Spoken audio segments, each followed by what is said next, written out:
If we're 30 years into this, are we still on the cusp of the digital currency revolution? Like, when are we actually expecting us to all switch over? You know, like that I'd be really interested to hear, because someone's going to tell me I'm wrong and I'm an idiot. Fine, maybe I am. But like, just tell me like how far down the track we are and when we're going to get there. We are back in your life, and today is for the crypto bros out there, the Bitcoin crash explained. Michael, it's going down. It's gone down. It went up, kept going up. Went down. And I was like, this is never going to crash. And then, hey, guess what? It crashed. So last week, Bitcoin recorded the largest realized loss in its history, over $3.2 billion USD wiped out in a single event. Today, we're breaking it down to explain what actually happened. There's the question of, is Bitcoin actually digital gold, or is it not that at all? Mike, let's start by talking about why Bitcoin dropped, because actually, there's two events. One is it hit a record price around October and then dropped, and then we had another drop in Feb.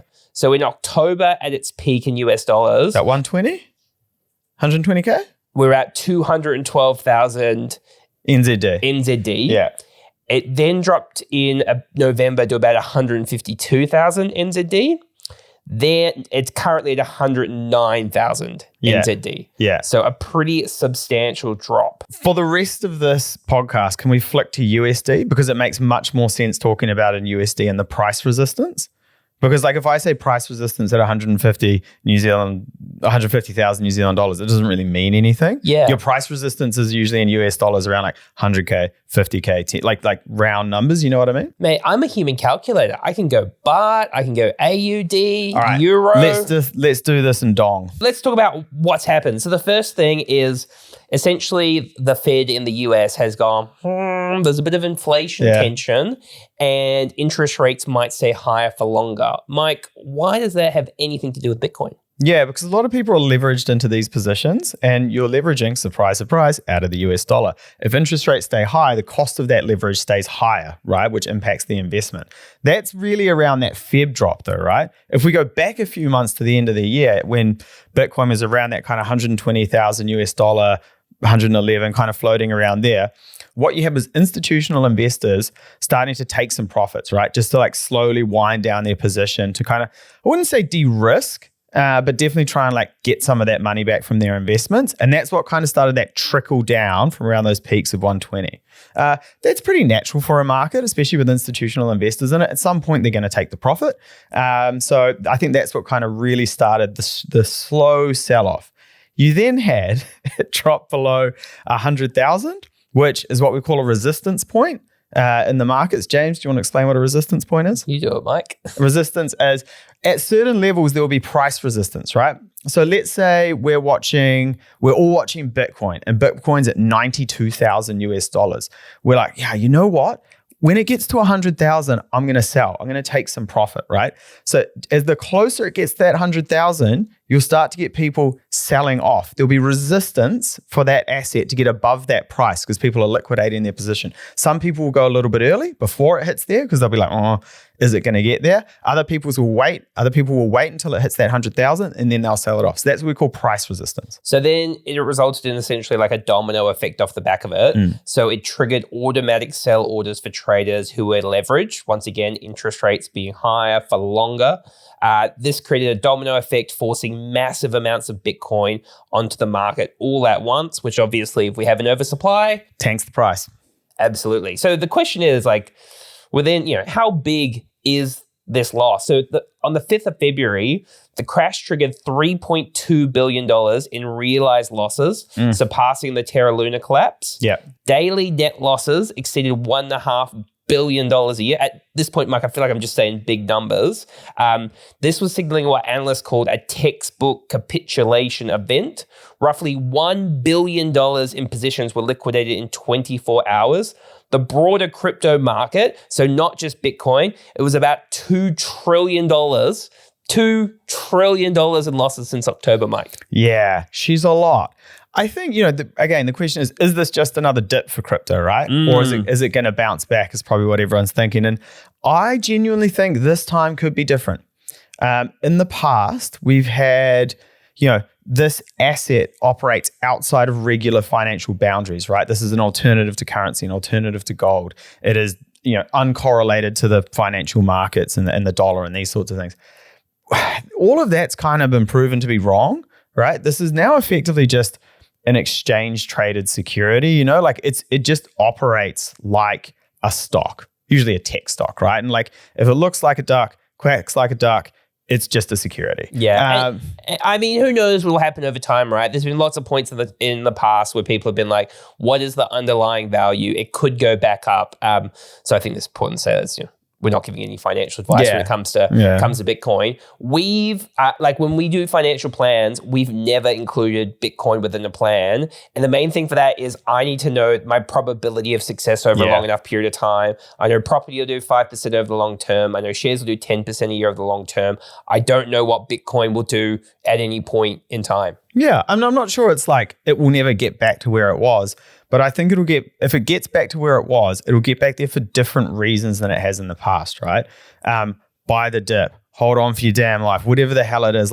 I'm not sure those kind of investors really subscribe to that kind of mantra anymore. I think it's now more of again, just like trading a stock. Yeah, so you're essentially implying it needs a makeover to be able to make a recovery. Move that bus. No, I just think that since institutional investors have kind of moved in, it's fundamentally changed the way that asset class, and all crypto really, but especially Bitcoin, kind of changed the way that operates. And it's now just operating like a more traditional security. Yeah. And the big swings, there are huge whales sitting there in the Bitcoin and the crypto market. And when they make a move, unfortunately, retail guys get scared and sell. Yeah, so you did just say that you're not sure whether it will recover like it's done in the past. So once again, USD, it was $124,000 at its peak.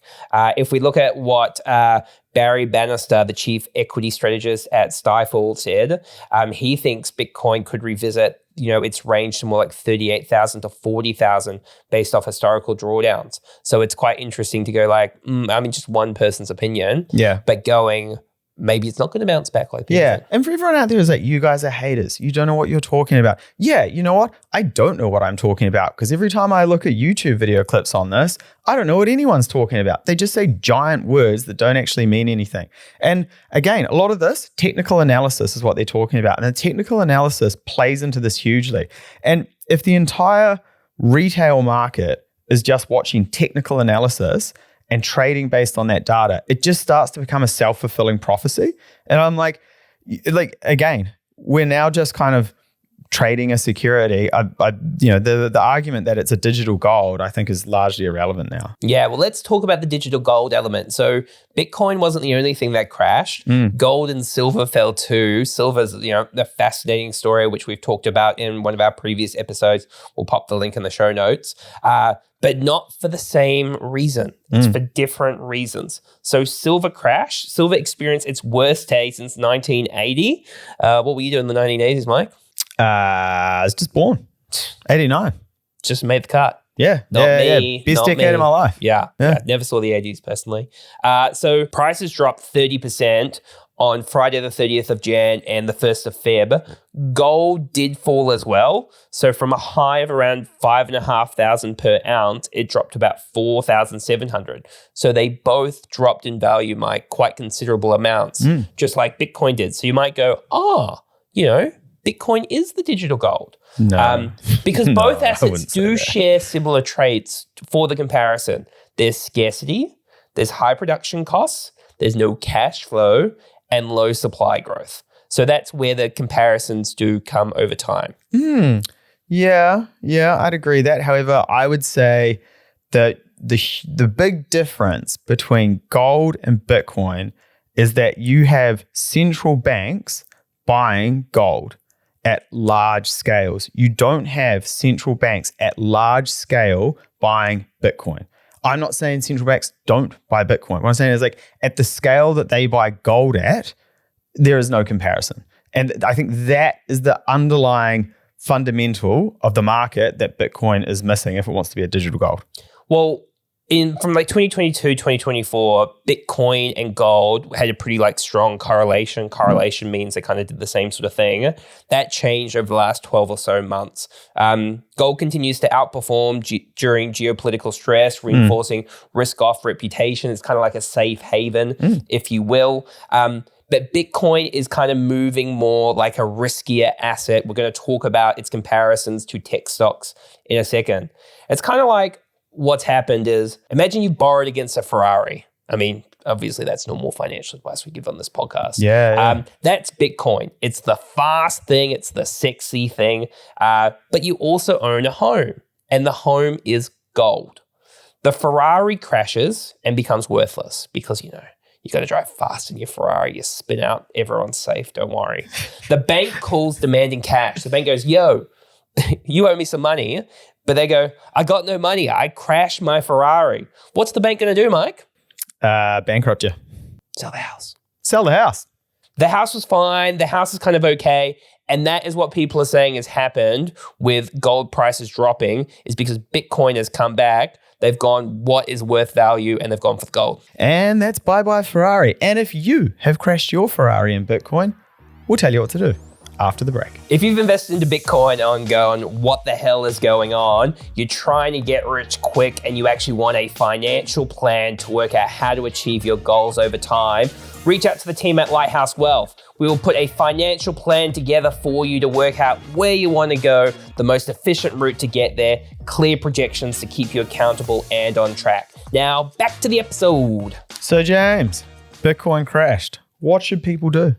So I guess the question becomes, why were you in Bitcoin in the first place if you are rolling around in pain at the moment? If you believe it's going to fundamentally change the economy, you still think, it's going to be the currency of the future, the USD is going to fall over, everybody's going to go and use this, then best of luck to you. If you were the kind of person, which I suspect a lot of people are, going, a mate of a mate said, this is a sure thing, I'm going to get rich quite quickly, that's where my fundamental problem comes with people investing in Bitcoin.